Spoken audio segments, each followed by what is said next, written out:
Hi everyone. So we have been exploring the atmosphere and what the atmosphere is made of. One of the things that we have been discussing is that the atmosphere is made of air particles, and in each different layer there is a different amount of air, especially in the troposphere where we find that most of the air is in. There's a lot of air in the troposphere. That is what usually affects the weather. The amount of air that is being pushed around will determine what our weather will be like outside, and different weather patterns that we notice each and every day.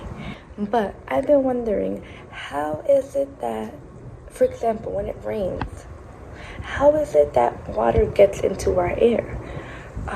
Where does that water come from? So we're going to be investigating where that water comes from our air, and how that affects our daily weather. How does water go from being a gas, water vapor, to a liquid, regular liquid water? This demonstration is going to answer that question. We have two glasses in this demonstration. One is going to have ice and one is not. I want you to watch the changes that happen.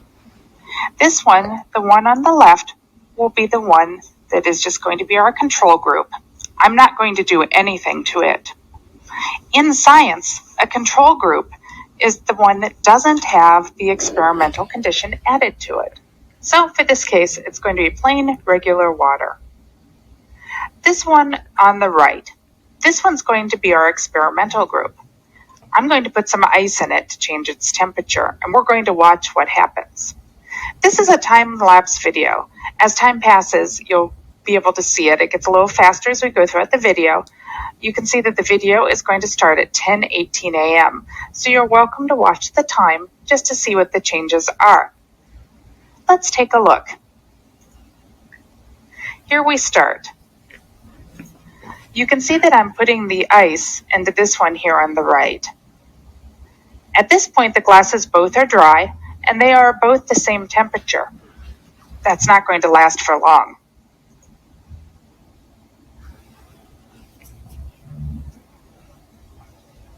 As the video goes on, we start to see fog forming up here on this part of the glass.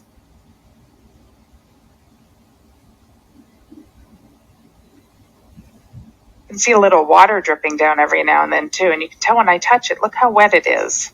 The water droplets are getting bigger and bigger. More water drips down along the outside of the glass. Look how much the glass on the right is changing. Why is it changing and the one on the left is not? What is the difference between the two glasses?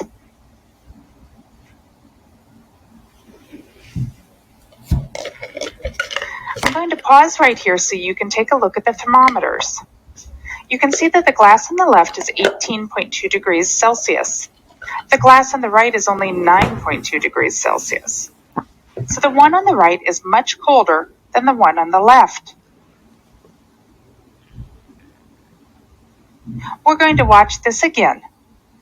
What do you think made the glass get wet on the right? These glasses are the same. They're in the same air. I didn't put any water on the outside of the glass. So how does that get there? Think about the one thing that I changed. I changed the temperature. What impact did changing the temperature have on the glass? Let's watch again.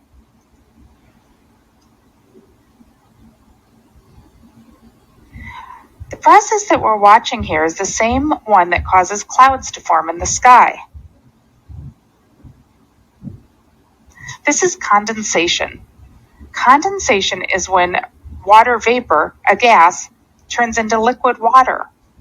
So what makes it do that? Can you tell from the video? Think about the temperature of the ice.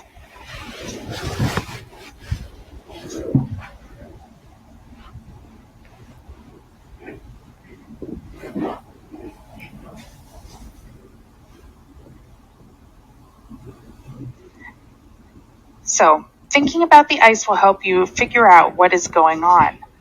The one on the left has no condensation on it. It's perfectly dry and still warm. The one on the right is wet. It's covered in liquid water now, and it's cold. That is the secret. Condensation happens when water gets cold. When things get cold, the molecules squinch up closer together. When they do that, they join together. This allows the molecules to go from being a gas in the air that's all spread out to a liquid that is close together. The water on the outside of the glass was in the air the entire time. We just couldn't see it. The change in temperature allowed the glass to reach the dew point. Once the outside of the glass reached the dew point, the dew, or water, or condensation started to form. Now you know how a cloud is formed.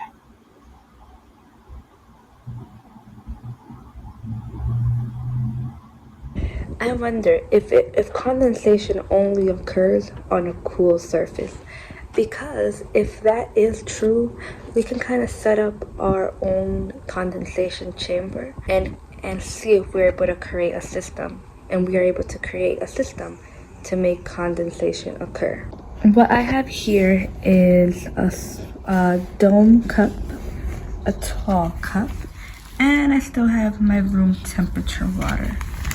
I'm going to use a syringe to take out 50 milliliters of our room temperature water and place it into this dome cup.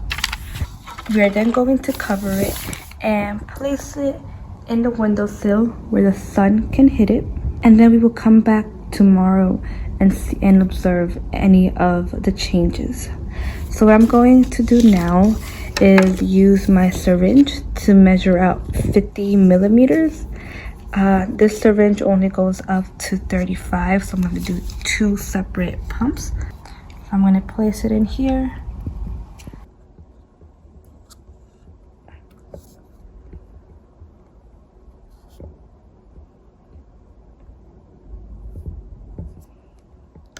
Here I have 35 millimeters of water. I'm going to place them in this cup. I'm gonna get about 15 more so I can have a total of 50 millimeters.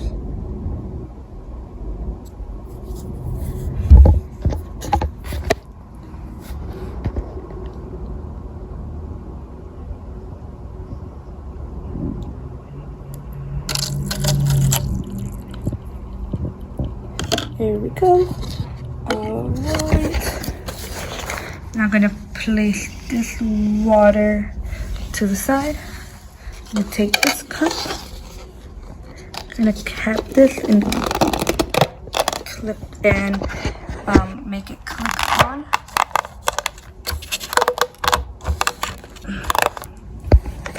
There we go.